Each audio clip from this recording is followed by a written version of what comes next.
Yanga wameshinda bao 3-0 lakini hazikutosha kuwafanya kuingia hatua ya robo finali. Unadhani ni kitu gani ambacho Young Africans walikikosea mwanzoni wakati wanaanza haya mashindano?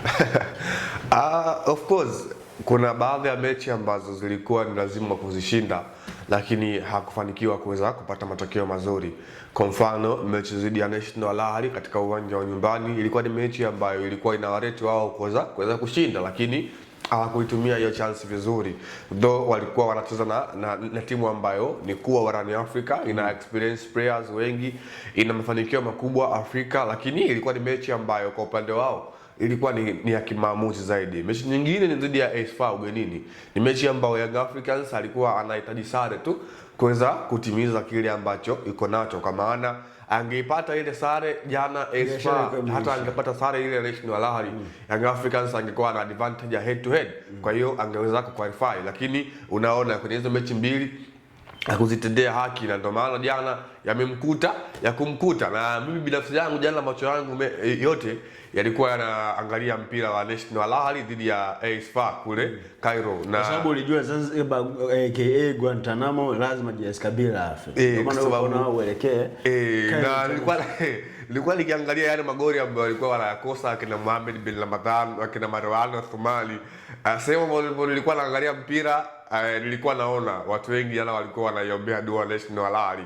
Hadi pia walikuwa wanamuona Mwalimu Pedro Goncalves wakati ikipenga cha mwamuzi Jean Jacques Ngambo Ndala kimeashiria mchezo kumalizika katika uwanja wa Amani. Alijaribu kuomba kidogo kwa Mwenyezi Mungu kwamba akumbuke pia na mechi ya kule waweze kufanya vizuri, lakini ilikuwa ndivyo sivyo, kwa sababu AS FAR nao pia walikuwa bora. Sio kama ilikuwa ni mechi ya maelekezo, hapana, ilikuwa ni mechi ambayo kwanza kimsingi AS FAR na National Al Ahly ni miongoni mwa timu ambazo zinatokea ukanda wa kaskazini, kwa maana wote wanaunda ukanda nambari 1 kwa ubora Afrika, kwa maana UNAF, kwa maana Misri pamoja na Morocco. Na ulikuwa unaona baada ya mechi kuna ile kupongezana, fair play, kwa maana walikuwa wanafahamu, kwa sababu kuna baadhi ya wachezaji ambao ni wa Morocco wako kwenye kikosi cha National Al Ahly, kwa maana ya Atlaf Bencharki jana alianza, ambaye ni Morocco. Kuna pia Yusuf Belamari ambaye aliingia kwenye subs mlinzi wa kushoto, na pia ni Morocco. The same hata pia kwa upande wa AS FAR yupo nyota ambaye ni Reda Slim, ambaye huyu kimsingi ni mchezaji wa National Al Ahly ambaye yupo pale kwa mkopo AS FAR. Kwa hiyo kulikuwa na ile unity ya moja kwa moja kutoka kwenye hizi timu mbili ambazo zilikuwa zinaoiana. Sawa, tuangalie kitu gani ambacho Young Africans walitakiwa kukifanya kabla ya kufikia kwenye mchezo dhidi ya JS Kabila. Kuna michezo miwili ambayo walikuwa favorite kupata matokeo. Mchezo dhidi ya AS FAR Rabat kule away walikuwa na uwezekano kupata sare kwa sababu walitengeneza nafasi nzuri ambazo zilikuwa zinawezekana tu vizuri kuscore. Kwenye mchezo dhidi ya Al Ahly hawakuonekana kuwa na tempo ya juu sana kuwalazimisha Yanga ili wao wapate matokeo. Lakini vile vile kwenye mchezo wa JS Kabila uliofanyika nyumbani kwa JS Kabila, kuna nafasi ambazo Young Africans walitengeneza ambazo zingeweza kuwasaidia kupata matokeo ya ushindi. Unadhani kulikuwa kuna shida gani kwenye maandalizi kuelekea kwenye hii michezo miwili? Of course mimi nitaipongeza Young Africans, kwa maana kwenye mchezo wa nyumbani ambayo ilitakiwa apate alama 9 amechukua alama 7. Sio kitu kidogo, ni kitu ambacho ni cha kupongeza. Na wametumia uwanja vizuri, kwa maana kwenye mechi 3 za nyumbani ameshinda 2, mmoja ametoka sare.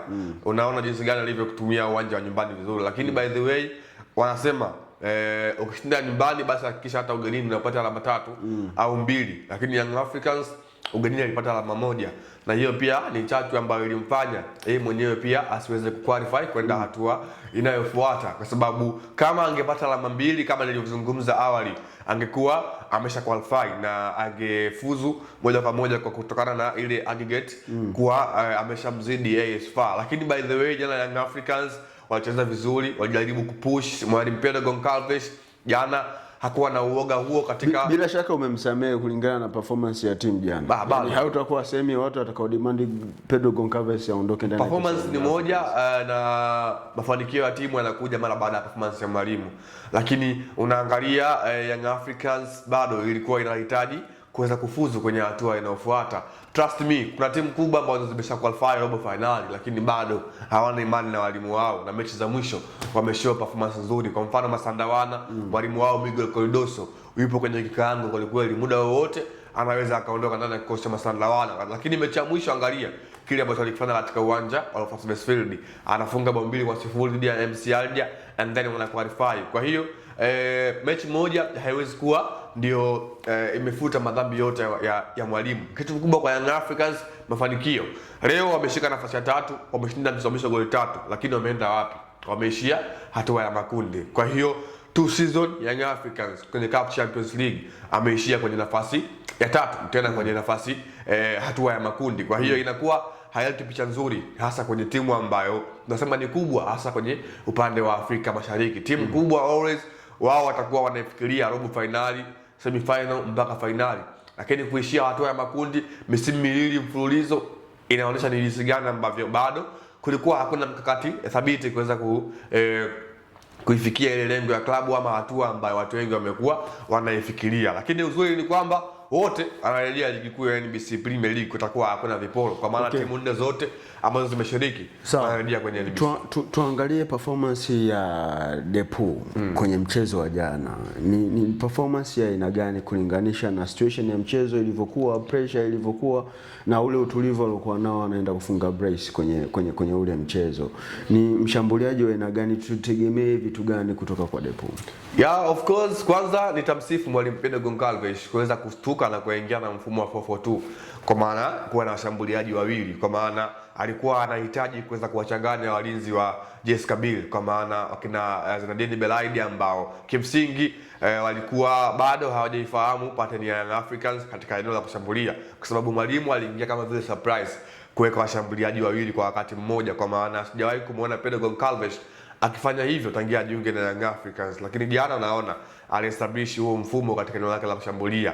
Unaona jana Depu alikuwa ana switch kutokea pembeni, alikuwa anatokea katikati pia kama mshambuliaji kinara, lakini pia Prince Dube akiwa anafanya running zake pembeni. Kwa hiyo ili ilikuwa inawafanya walinzi wa Jeska kwa maana wakina na wengine wasiwe na huo uhuru, na Depu naye pia tunamfahamu kwenye eneo la physical, nguvu zake lilikuwa pia ni sehemu ya mtaji wake. Ndio maana walikuwa unaona alikuwa anaweza kupambana na mabeki, kwa maana Dube kimsingi yeye kwenye physical bado hajawatimamu. Dube atakuofa kwenye mikimbio, atakuofa pia kwenye zile passes za mwisho, and then Depu akawa kama vile mchezaji ambaye anagongana na walinzi wa Jeska. Kwa hiyo ilikuwa inatoa mianya kwa players wengine kuweza kufanya kitu bora, na ndio maana walikuwa unaona muda mwingi walinzi wa Jeska walikuwa wanajisahau wakimaki Prince Dube.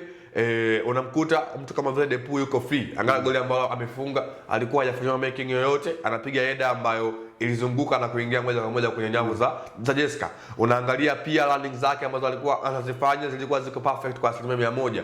So ni wazi kwamba mwalimu kwanza alisoma vizuri Jeska, aliangalia madhaifu yao yako wapi katika eneo la ulinzi na akaamua kwenda kuivunja safu ya ulinzi ya Jeska kwa kuingia na washambuliaji wawili kiwanjani. Prince Mpumelelo Dube bado ameendelea kuwa gumzo kwa kukosa nafasi ambazo almost mtu anapaswa kuconvert, ila yeye anakosa. Kuna nafasi 2 ambazo alizipoteza jana, ambazo to be honest mwanangu Abdul Shakur anafunga.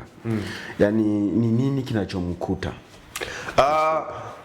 Of course hakuna mshambuliaji ambaye kwenye nafasi 3 atafunga nafasi 3. Pengine watu ambao wanafahamu kwamba akielekewa 3 basi yeye kufunga tu hatakosa, lakini mimi binafsi yangu naamini hayupo huyo mshambuliaji, kwa maana lazima atakuwa ana miss.